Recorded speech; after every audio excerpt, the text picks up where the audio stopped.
నన్ను తిరిగితే 10,000 వ్యూస్ కు గ్యారంటీ వస్తుంది. అది ఉపాధి హామీ పథకం అయిపోయింది. ఏం చేయాలి మీరు గమనించండి. నేను మాట్లాడిన వెంటనే నన్ను మెచ్చుకుంటూ పెట్టినా నన్ను తిట్టుకుంటూ పెట్టినా 10,000 వ్యూస్ కంపల్సరీ, 110%. అది అలా అష్యూర్డ్ స్కీమ్ అయ్యాను. కానీ ఇక్కడ మహిళా జర్నలిస్ట్ లో మేము నిజంగా మిమ్మల్ని మహిళా జర్నలిస్ట్ అనం, మీరు జర్నలిస్టులు అంటే మీరేం ప్రత్యేకంగా మహిళా జర్నలిస్టులు పురుష జర్నలిస్టులు ఉండరు. జర్నలిజం ఇది జర్నలిజం. అయితే మా మీద దాడిని భరించగలుగుతాం, మీ మీద దాడిని మేమే భరించలేము. అందులో మీరు భరించి ఇంత ధైర్యంగా మాట్లాడుతున్నారంటే మొదటి విజయం మనం సాధించినట్లే. ఎందుకంటే ఎందుకని వాళ్ళు ట్రోలింగ్ చేస్తున్నాడు? ఒక తులసి, ఒక వనజ, ఒక విప్లవశ్రీ, ఒక ఆస్మా, ఒక శ్రీనిధి ఇక మాట్లాడొద్దు అనేది వాడి ఉద్దేశం. మేము బహిరంగంగా ఇక బిగ్గరగా మాట్లాడతాం, ఏం చేసుకుంటే చేసుకోపో అన్నాం. సో ఇది మొదటి విజయం. ఇప్పుడు మనం చర్చించాల్సింది what is to be done. ఏం చేయాలి? ఏం చేయాలంటే ఇంకా బిగ్గరగా మాట్లాడాలి. ఇది మొదటిది. ఎంత బిగ్గరగా మాట్లాడాలి? వాడు నిలబడేలా మాట్లాడాలి. ఎంతకాలం మాట్లాడుతుందా ట్రోలింగ్ చేస్తాడు, ఎప్పుడోసారి ఓపిక నశిస్తాడు కదా. ఫార్చునేట్లీ మనలాంటి వాళ్ళు పెరుగుతున్న కొద్దీ వాడికి టైం కూడా సరిపోదు, డిస్ట్రిబ్యూట్ అవుతుంది. క్షేత్రగణితం, మెన్సురేషన్, నలుగురు ఉన్నప్పుడు వాళ్ళందరూ నలుగురు మీద పడతారు. 40 మంది అయితే 40 మంది మీద పడతారు. 400 అయ్యారనుకోండి, మనం డిస్ట్రిబ్యూట్ అయిపోయి మన మీద ఆడు తగ్గుతుంది. అందువల్ల మనం మరింత ఎక్కువ మందిని సృష్టించే పని మనం చేయాలి. అందుకు మీరు నిజంగా మిమ్మల్ని అభినందిస్తున్నాం. ఎందుకంటే మీరు ధైర్యంగా ఉండడం. డిఆర్ మంకేకర్ అనే గొప్ప సంపాదకులు నో మై సన్ నెవర్ అని జర్నలిజంలోకి వచ్చే కొడుకును ఉద్దేశించి ఆ రోజుల్లో బుక్ రాశాడు. కానీ ఆ రోజుల్లో జర్నలిస్టుల స్థితిగతుల గురించి ఆలోచించి రాశాడు, ఈ ట్రోలింగ్ కాదు. సో ఈ రోజు ట్రోలింగ్ చూసి కూడా నో మై డాటర్ నెవర్ అనే దశ వచ్చింది. ఎస్ మై సిస్టర్ ఆల్వేస్ అని చెప్పాలి. అలా మనము వందలాది మంది జర్నలిస్టులను తయారు చేయడం వల్ల ట్రోలింగ్ ఆపడం కాదు, ట్రోలింగ్ విల్ బికమ్ కాస్ట్లీ. ఎందుకంటే మనం 500 మంది ట్రోల్ చేయాలని వాడు ఎక్కువ మంది పెట్టుకోవాలి. దీన్నే ఇప్పుడు అసిమెట్రిక్ వార్ఫేర్ అంటారు. ఇరాన్ వాడు సాధించింది అదే కదా. They have to impose cost on them. వాడి ఖర్చు పెరగాలి, వాడి పని పెరగాలి, అప్పుడు వాడు ఎక్కడో కానీ ఆగుతాడు. సో అందువల్ల మనం ఎక్కువ మంది జర్నలిస్టులను సృష్టించడం రెండవ పని కావాలి. మూడవ పని ఏంటంటే దీనికి క్విక్ ఫిక్స్ సొల్యూషన్స్ లేవు ఫ్రెండ్స్. నా రిక్వెస్ట్ ఏంటంటే ఇక్కడ ఉన్న చాలా మంది పెద్దలు ఉన్నారు, రామచంద్రమూర్తి గారు, శ్రీనివాస్ గారు, నారాయణ గారు, మీరు ఇనిషియేటివ్ తీసుకోవాలని నా విజ్ఞప్తి. మీరు ప్రతి రాజకీయ పార్టీ అగ్రనాయకుని 2 తెలుగు రాష్ట్రాల నాయకుల దగ్గరికి వెళ్ళి మా మీద నాగేశ్వరి మీద జరిగే ట్రోల్స్ గురించి మాట్లాడకండి, అది ఈజీగా డిఫెండ్ చేసుకుంటారు. ఇక్కడ మహిళా జర్నలిస్టుల మీద జరిగే ట్రోలింగ్ గురించి మాట్లాడండి, వాడు డిఫెన్స్ చేసుకోలేరు. It just not possible. ఇప్పుడు ఇక్కడ వాళ్ళ మీద జరిగిన దాడిని వాడు సభ్య సమాజం ఎవరు డిఫెండ్ చేసుకోలేరు. సో అందువల్ల నాగేశ్వరి మీద జరిగే దాడి గురించి అసలే మాట్లాడకండి, వాడు డిఫెండ్ చేసుకుంటాడు. సో అందువల్ల మహిళా జర్నలిస్టుల పైన దాడిని ఇలాంటి పోస్టర్లు తీసుకెళ్లి చూపెట్టి ఇది మీ వాళ్ళు చేస్తున్నారు, ఇలా నేను కొన్ని తీసుకెళ్లి పంపించాను. అప్పుడు వాళ్ళు ఏమన్నారంటే సార్ మా పార్టీ వాళ్ళు కాదు, మా పార్టీ మీద వ్యతిరేకత రావడానికి మా ప్రత్యర్థులే మీతో ఇలా ఎలాక్ట్ చేస్తున్నారని చెప్పారు. అది కూడా జరుగుతుంది వాస్తవం, కొంత లేదని కాదు, అదో 10% ఉంటుంది. సో అందువల్ల అన్ని రాజకీయ పార్టీలు, 2 తెలుగు రాష్ట్రాల్లో ఉన్న రాజకీయ పార్టీల నాయకులు, తెలంగాణ వాళ్ళు, ఆంధ్రప్రదేశ్ నాయకులు కూడా హైదరాబాద్ లో ఉంటారు వీకెండ్ కనుక కలవడం కూడా సులభమే. అందరినీ కలిసి ఇంకో ఉమెన్ జర్నలిస్టుల పైన ఇలా ట్రోల్ చేస్తున్నారు. ఇది శాంపుల్ మాత్రమే, మీరేమంటారు అని అడగాలి. ఇది మొదటిగా మనము చేయాల్సిన మొదటి పని. ఇది అన్ని పార్టీలు తరతమ తేడా లేకుండా అన్ని రాజకీయ పార్టీలను కలవాలి. ఆ తర్వాత ఏం చేయాలి? 4వ సొల్యూషన్, ఇలాంటి ఒక రౌండ్ టేబుల్ పెట్టి అన్ని పార్టీల నాయకులను పిలిచి వాళ్ళ ముందర చర్చ పెట్టాలి. సో వాళ్ళు ఎంత లోపల ఈ పని చేయించినా బయట వచ్చి సమర్థించుకోరు, ఇంపాసిబుల్. ఇంకా మన సమాజం అంతా అనాగరికంగా కాలే, ఇంకో 10 ఏళ్ళు పడుతుంది. ఇలాంటి వ్యవస్థ ఇట్లే కొనసాగుతూ 10 ఏళ్ల తర్వాత బహిరంగ కూడా సమర్థించుకుంటారు. మీరు కనుక రాజకీయ పార్టీల ప్రతినిధులను పిలిచి కూర్చుండబెట్టి ఇందులో ఇప్పుడు కొంతమంది కేస్ స్టడీ చెప్పారు, అస్మా, విప్లవశ్రీ, వీళ్ళ కేస్ స్టడీస్ ముందు పెట్టాలి. మీరు ఏమంటారు చెప్పండి. So what will you do? మీరు ఆన్సర్ చెప్పండి అని చెప్పి ఆ రాజకీయ పార్టీలను పబ్లిక్ గా నిలదీయాలి. ఎందుకంటే ఇది ట్రోలింగ్ అనేది రెండు అనేక లేయర్స్ లో జరుగుతుంది. ఒక అతిపెద్ద లేయర్ పొలిటికల్ పార్టీల ట్రోల్ ఫ్యాక్టరీనే. దాన్ని మనం ఈజీగా ఎదుర్కోవచ్చు. వాడు వాళ్ళకి పోయే కాలం దాపురించింది కనుకనే మహిళలతో పెట్టుకున్నారు. పురుషులతో పెట్టుకుంటే వాడు ఎక్కువ విజయం సస్టైన్ చేయగలడు. మహిళలతో పెట్టుకుంటే సస్టైన్ చేయలేరు.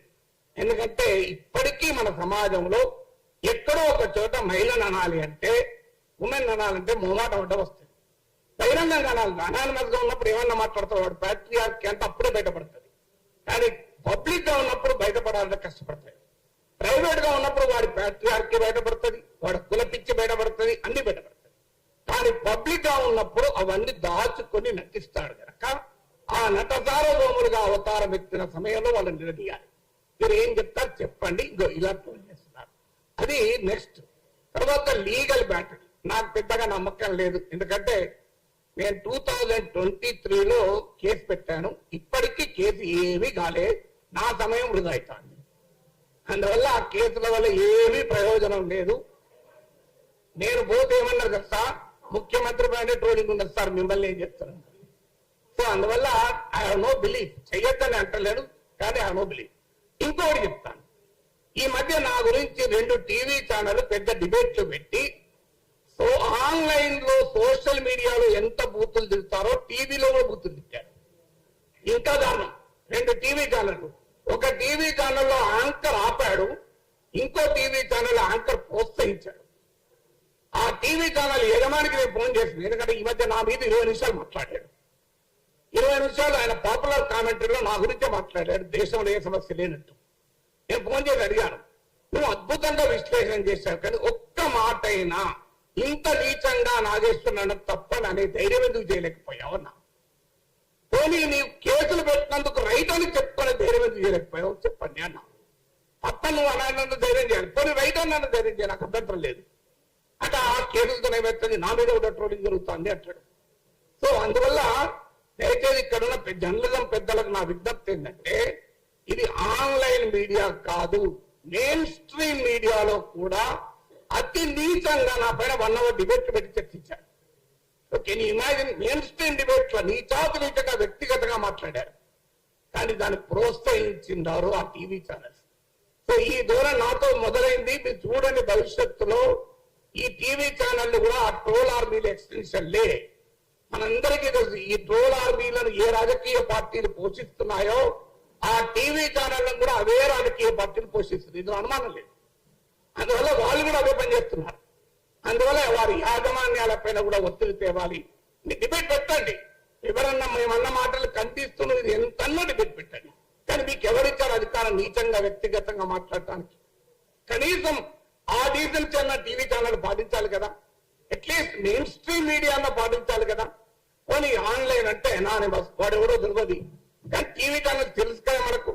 వాళ్ళు నాతో కూడా డిబేట్లు పెట్టిన యాంకర్లే కదా. మళ్ళీ విచిత్రం ఏంటంటే, మరి ఎలా మాట్లాడాలి? వాళ్ళు రాజకీయ పార్టీ అధికార ప్రతినిధులను పిలిపించి ఆ అధికార ప్రతినిధుల చేత నీచంగా తిట్టిస్తున్నారే. ఈ టీవీ ఛానల్ కన్నా సిగ్గుండాలి కదా. సో ఎందుకు ఈ మాట చెప్తున్నా అంటే, మెయిన్ స్ట్రీమ్ మీడియాలో కూడా ఈ ట్రోలింగ్ ఎగబాకుతోంది. ఈ ధోరణి రాబోయే కాలంలో మరింత ప్రమాదకరంగా మారుతుంది. ఎందుకంటే ఇక నెక్స్ట్ ఏం చేయాలి, ఇవన్నీ మనం what is to be done అనే దాంట్లో ఏం చేయాలి అంటే, సమాజానికి sunlight is the best disinfectant అన్న సుప్రీం కోర్టు. అంటే మనం ఇంకా ఎక్కువ మాట్లాడడం వల్ల మాత్రమే. ఓ తత్వవేత్త అంటాడు, నిలబడితే నీవు నిలబడి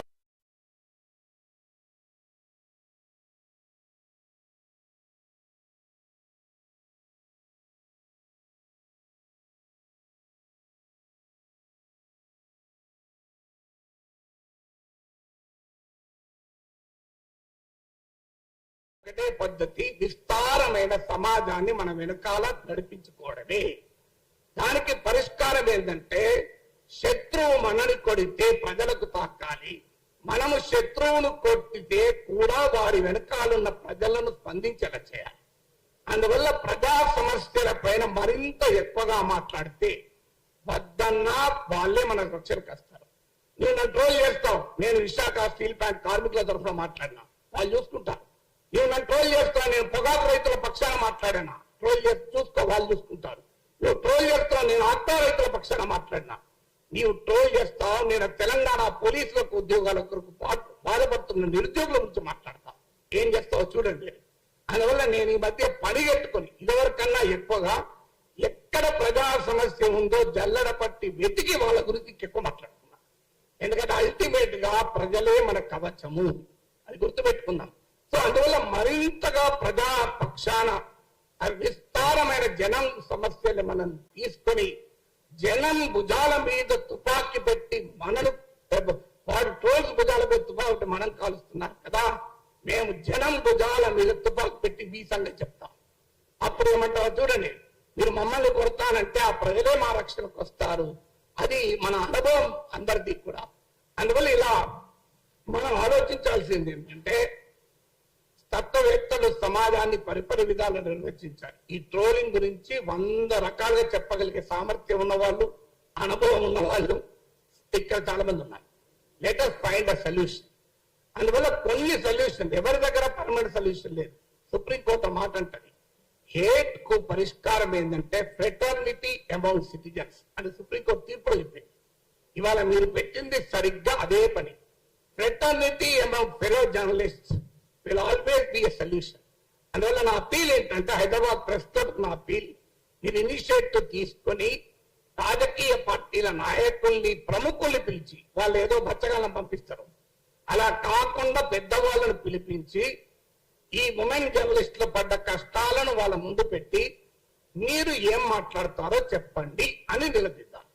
కనీసం పబ్లిక్ షేమింగ్ చేస్తానన్న రాజకీయ పార్టీలే కాదు, మీరు ఆ సాంస్కృతిక సంఘటనలే కావచ్చు, సామాజిక సంఘాలే కావచ్చు, వారి సైన్యం ఎవరి సైన్యం అయితే దుర్మార్గం చేస్తుందో ఆ సైన్యాధిపతులను పిలిపించి సభ్య సమాజం ముందు ఎక్స్పోజ్ చేద్దాం. ఇంకొన్ని ఆలోచనలు చేద్దాం. It is only A beginning. నా రిక్వెస్ట్ ఏంటంటే ఈ యుద్ధంలో మనం పొరపాటున కూడా భాష మారద్దు, మాట మారద్దు. మనను ఎదుటి వాడిని నుంచి దూరం చేసే, ఏలియనేట్ చేసే ప్రయత్నాలు కూడా జరుగుతాయి.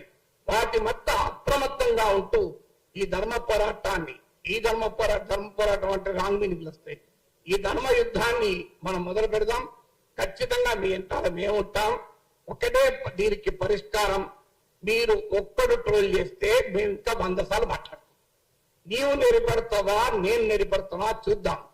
భగత్ సింగ్ అన్న 10 మాటలు ఉన్నాయి సార్. పడోసి కి తమన్నా హై, ఆశా హై దిల్ మే, దేఖ్నా హై జోర్ కిత్నా బాజు ఏ కాతిల్ మే అన్నాడు. నువ్వు ఎంత తాడి చేస్తావో, నీ దగ్గర ఎంత శక్తి ఉందో చూద్దాం, నా దగ్గర ఎంత శక్తి ఉందో చూద్దాం. అందువల్ల ఈ పోరాటాన్ని, ఈ జర్నలిజాన్ని మరింత ఉధృతంగా తీసుకెళ్లడమే సమస్యకు ఒక పరిష్కారం. ఇదొక వార్. ఈ వార్లో పోరాడిన వాడిదే గెలుపు. అందువల్ల మనం పోరాడుదాం, ఐక్యంగా పోరాడదాం, విజయం సాధించుదాం. Thank you very much. Thank you sir. Jhansi garu మాట్లాడు. ఆస్మా అలాగే శ్రీనిధి చాలా వాళ్ళ